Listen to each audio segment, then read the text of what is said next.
নমস্কাৰ সম্মানীয় কৃষক বন্ধুসকল, মই হাতীমে আজি আকৌ পুনৰে আপোনালোকৰ মাজলৈ উপস্থিত হ'লোহি। বন্ধুসকল, মই প্ৰথমতে আপোনালোকৰ খবৰ জানিব বিচাৰিছোঁ। তো কথা হ'ল, আপোনালোকে মোৰ ভিডিঅ'টো কোন ঠাইৰ পৰা চাই আছে মই আপোনালোকক অশেষ ধন্যবাদ জ্ঞাপন কৰিছোঁ। আজি মোৰ আলোচ্য বিষয় পানীলাও বা জাতিলাও খেতি। মই একেবাৰে নতুন খেতি এটাত আপোনালোকক মই ভিডিঅ' এটা দি পঠিয়াই দিলোঁ। আজিৰ এই ভিডিঅ'টো আপোনালোকে স্কিপ নকৰাকৈ আৰম্ভণিৰ পৰা শেষলৈকে নিশ্চয় চাব। তো আজিৰ এই ভিডিঅ'টো আপোনালোকে স্কিপ নকৰাকৈ যদি আৰম্ভণিৰ পৰা শেষলৈকে নিশ্চয় চাব পাৰে, তেনেহ'লে আপোনালোকে লাও খেতিত হোৱা নানান ধৰণৰ বেমাৰ আজাৰৰ পৰা আপোনালোকে নিশ্চয় খেতিটোক ৰক্ষা কৰিব পাৰিব আপোনালোকে। তো কথা হ'ল কি, এই লাও গছবিলাক কি হয়, হঠাতে গছ চাং গৈ পোৱাৰ লগে লগে তাৰমানে গছত পাতবিলাক হালধীয়া হয়, লেৰেলি যায়, হঠাৎ কিছুমান গছ মৰি যায়। তাৰ কাৰণে আজিৰ এই ভিডিঅ'টো আপোনালোকলৈ পঠিয়ালোঁ। তো কথা হ'ল, কি জাতৰ লাও আপোনালোকে খেতিত লগালে, কেনেকুৱা ধৰণৰ প্ৰডাকশ্যন দিলে আৰু লাভালাভ কেনেকুৱা পালে। কেৱল এই বছৰত যে আপোনালোকে নতুন কৰিছে সেয়া নহয়, আগতেও কৰিছে আৰু কৰাৰ কাৰণে ইচ্ছুক। তো মই আজি আপোনালোকক যিটো খেতি দেখুৱাই আছোঁ, এই খেতিত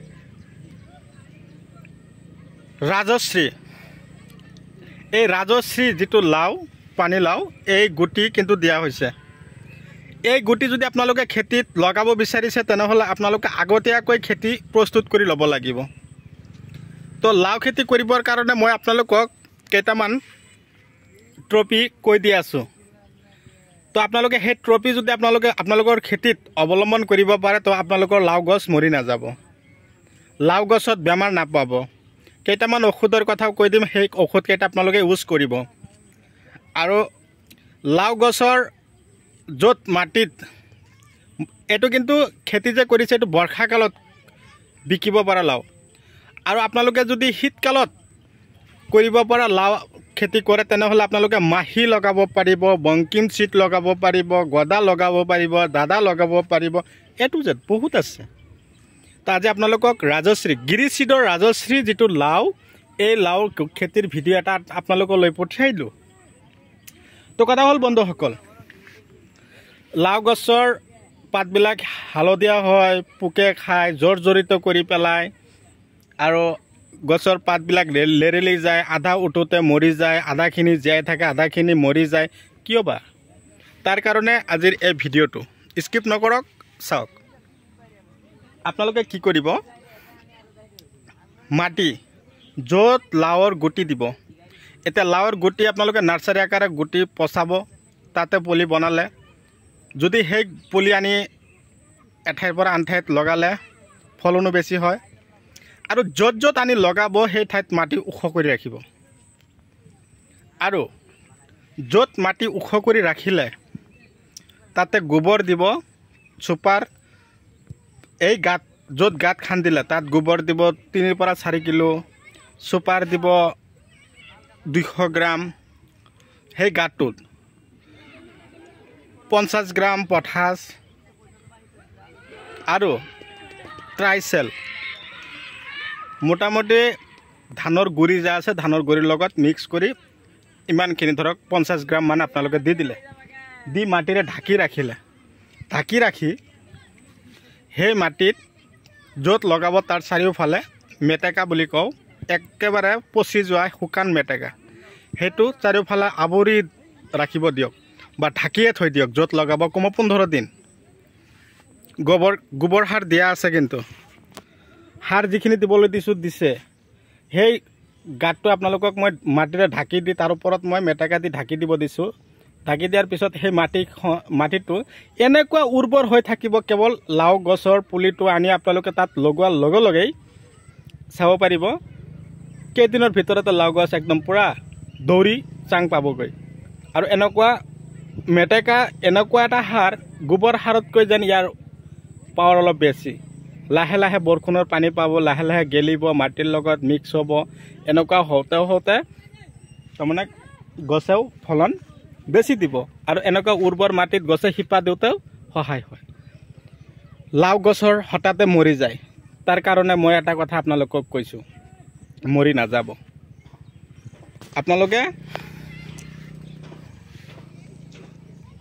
এটা কথা কৈছোঁ এই ট্ৰাইচেল যিটো আছে বাদ দিয়ক ট্ৰাইচেল নালাগে পাতগ্ৰাম বা আলিকা বৰলে যে ফুটা কৰে সেই ঔষধটোৰ কথা কৈছোঁ 1 পৰা 2 কিলো চূণ আনিব আনি ৰাতি ভিজাই ৰাখিব সেই চূণৰ পানীৰ ভিতৰত আপোনালোকে হলে পাতগ্ৰাম নহলে আলিকা এইটো ঢালি দিয়ক ধুনীয়াকৈ লৰচৰ কৰক কৰাই এই পানীটো যে পাব এটা সূতাৰ কাপোৰ ল'ব লৈ আপোনালোকে কি কৰিব এই লাও গছৰ এই গোটেই এনেকুৱা ঠাৰিটোৰ মাজত আপোনালোকে লগাই দিব বৰলে ফুটা কৰাৰ পিছত আধাখিনি জীয়াই থাকে আধাখিনি মৰি যায় বুজি পালে নিশ্চয় বুজাব পাৰিছোঁ এতিয়া আলোচনা কৰিম কি লাও গছৰ পাতবিলাক লেৰেলি যায় পকি যায় দাহাত স্প্ৰে কৰক ডাষ্টাৰ স্প্ৰে কৰক একো ঔষধ নালাগে আপোনালোকক কৈছোঁ ইয়াত ধুনীয়া কম্পজিশ্যন দিয়া আছে কোম্পানীয়ে ভাল ঔষধ বনাইছে যিটো ঔষধ স্প্ৰে কৰিলে বৰল গুচি যাব উৰণীয়া পোক গুচি যাব একেবাৰে হেতুৰিক পোক আছে ডাষ্টাৰ দিয়াৰ লগে লগে সি লগে লগে মৰি যাব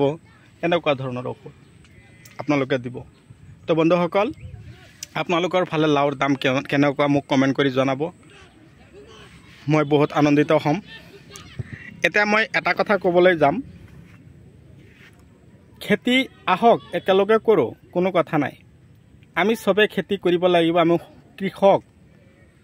কৃষক হিচাপে আমাৰ যিখিনি কৰ্তব্য আমি খেতি কৰিব লাগিব কিন্তু সময়ৰ খেতি সময়ত কৰিব লাগিব বৰ্ষাকালৰ খেতি আমি শীতকালত কৰিলে নহ'ব শীতকালৰ গুটি আনি আমি বৰ্ষাকালত কৰিলে নহ'ব সেইটো আমি জানিব লাগিব জানিবৰ কাৰণে আমাক কি লাগিব নিশ্চয় এটা শিক্ষাৰ প্ৰয়োজন আছে আমাৰ আমি খেতি যে কৰি আছোঁ কোনটো সাৰ কোনটো দানা কোনটো ঔষধ কিমান পৰিমাণে কিমান ডিষ্টেন্সত গছ লগালে গছে আমাক কেনেকুৱা কি কৰিব এই যে ধৰক এটা কথা কৈছোঁ লাও গছত লাওবিলাক লাগি থাকে সৰু থাকোঁতে কেঁকুৰা মেকুৰা হৈ যায় সৰু থাকোঁতে বেকা হৈ যায় তাৰ কাৰণে আমি কি দিব লাগিব আপোনালোকে হিমুক এচিড থকা দানা দিব লাগিব নিশ্চয় আপোনালোকে গম পালে হিমুক এচিড কমেও 75% ওপৰত হিমুক এচিড থকা দানা যদি আপোনালোকৰ লাও গছত দিব পাৰে এটা লাও বেকা হ'লে মোক আপোনালোকে ফোন মাৰিব বুজি পালে এতিয়া ক'লোঁ আপোনালোক বা মই আমি খেতিয়ক বা কৃষক